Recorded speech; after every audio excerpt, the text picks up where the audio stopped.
Hi. Today's Bible readings for day 5 are Genesis 12 to 14 and Matthew 5, 1 to 26. Genesis 12. Now the Lord had said to Abram, "Get out of your country, from your family, and from your father's house, to a land that I will show you. I will make you a great nation. I will bless you and make your name great, and you shall be a blessing. I will bless those who bless you, and I will curse him who curses you, and in you all the families of the earth shall be blessed." So Abram departed as the Lord had spoken to him, and Lot went with him. And Abram was 75 years old when he departed from Haran. Then Abram took Sarai his wife, and Lot his brother's son, and all their possessions that they had gathered, and the people whom they had acquired in Haran, and they departed to go to the land of Canaan. So they came to the land of Canaan. Abram passed through the land to the place of Shechem, as far as the terebinth tree of Moreh. And the Canaanites were then in the land. Then the Lord appeared to Abram and said, "To your descendants I will give this land." And there he built an altar to the Lord, who had appeared to him. And he moved from there to the mountain east of Bethel, and he pitched his tent with Bethel on the west and Ai on the east. There he built an altar to the Lord and called on the name of the Lord. So Abram journeyed, going on still toward the south. Now there was a famine in the land, and Abram went down to Egypt to dwell there, for the famine was severe in the land. And it came to pass, when he was close to entering Egypt, that he said to Sarai his wife, "Indeed, I know that you are a woman of beautiful countenance. Therefore it will happen when the Egyptians see you, that they will say, 'This is his wife,' and they will kill me, but they will let you live. Please say you are my sister, that it may be well with me for your sake, and that I may live because of you." So it was, when Abram came into Egypt, that the Egyptians saw the woman, that she was very beautiful. The princes of Pharaoh also saw her and commended her to Pharaoh, and the woman was taken to Pharaoh's house. He treated Abram well for her sake. He had sheep, oxen, male donkeys, male and female servants, female donkeys, and camels. But the Lord plagued Pharaoh and his house with great plagues because of Sarai, Abram's wife. And Pharaoh called Abram and said, "What is this you have done to me? Why did you not tell me that she was your wife? Why did you say, 'She is my sister'? I might have taken her as my wife. Now therefore, here is your wife. Take her and go your way."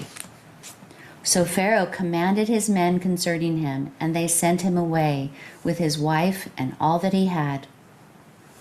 Genesis 13.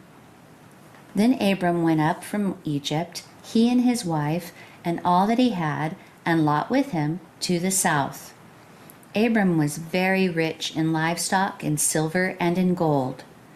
And he went on his journey from the south as far as Bethel, to the place where his tent had been at the beginning, between Bethel and Ai, to the place of the altar which he had made there at first.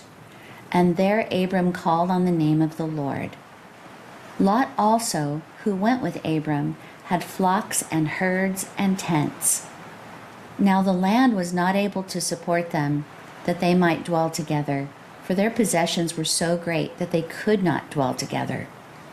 And there was strife between the herdsmen of Abram's livestock and the herdsmen of Lot's livestock. The Canaanites and the Perizzites then dwelt in the land. So Abram said to Lot, "Please let there be no strife between you and me, and between my herdsmen and your herdsmen, for we are brethren. Is not the whole land before you? Please separate from me. If you take the left, then I will go to the right. Or if you go to the right, then I will go to the left." And Lot lifted his eyes and saw all the plain of Jordan, that it was well watered everywhere, before the Lord destroyed Sodom and Gomorrah. like the garden of the Lord, like the land of Egypt as you go toward Zoar." Then Lot chose for himself all the plain of Jordan, and Lot journeyed east, and they separated from each other. Abram dwelt in the land of Canaan, and Lot dwelt in the cities of the plain, and pitched his tent even as far as Sodom. But the men of Sodom were exceedingly wicked and sinful against the Lord. And the Lord said to Abram, after Lot had separated from him, "Lift your eyes now and look from the place where you are, northward, southward, eastward, and westward. For all the land which you see I give to you and your descendants forever.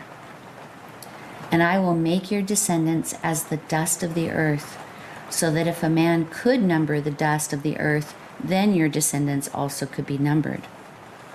Arise, walk in the land through its length and its width, for I give it to you."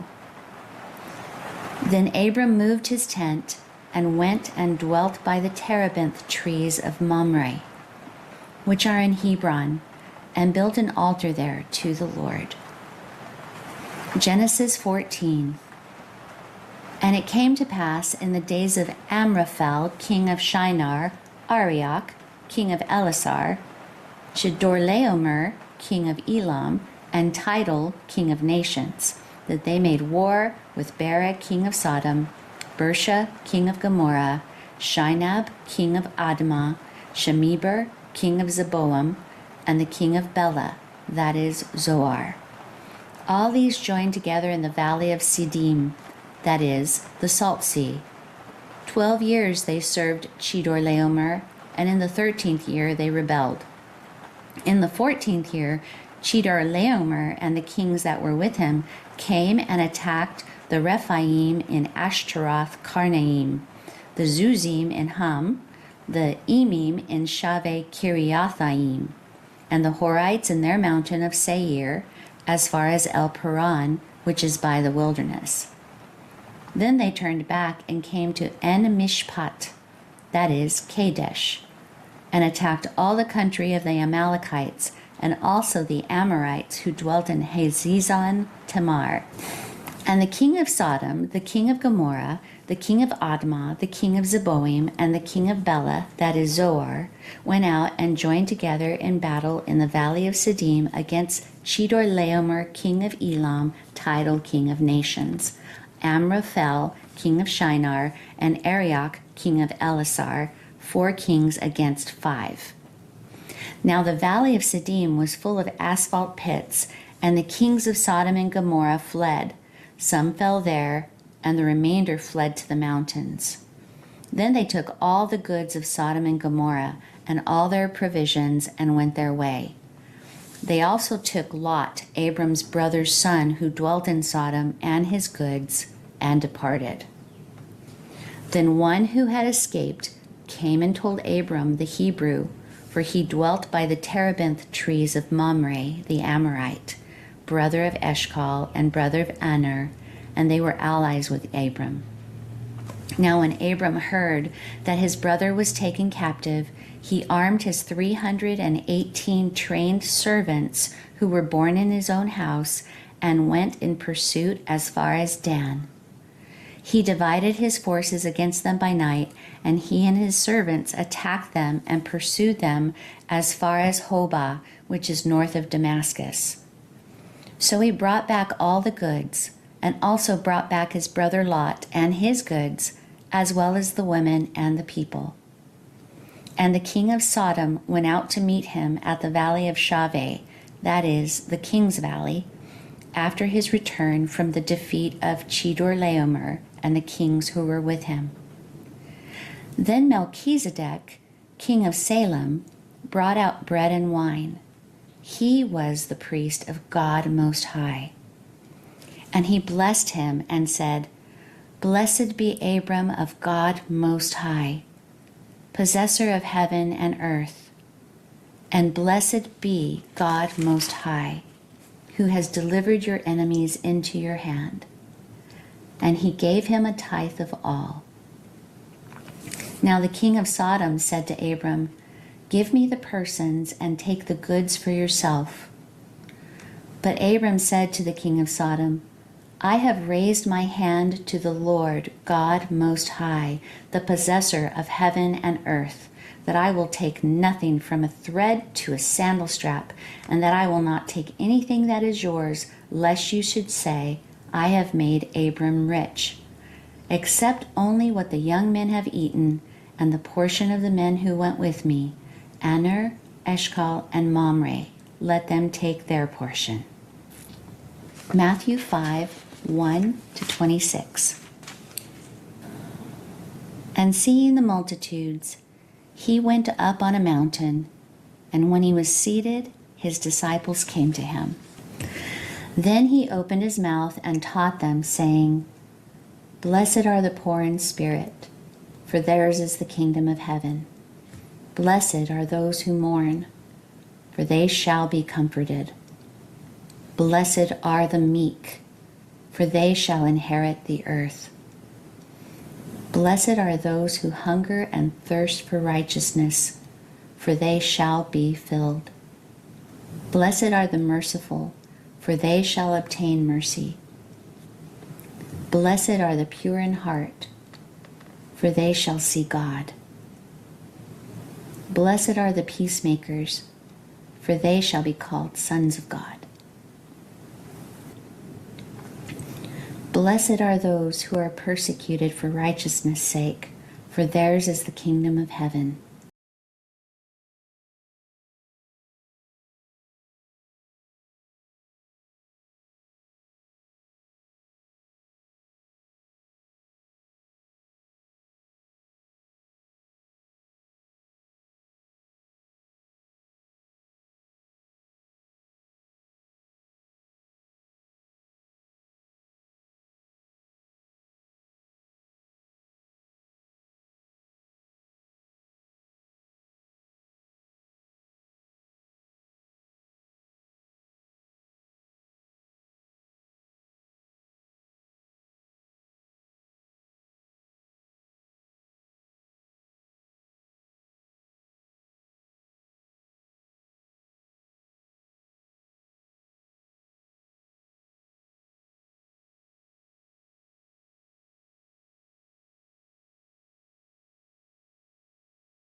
And that concludes Day 5's Bible readings.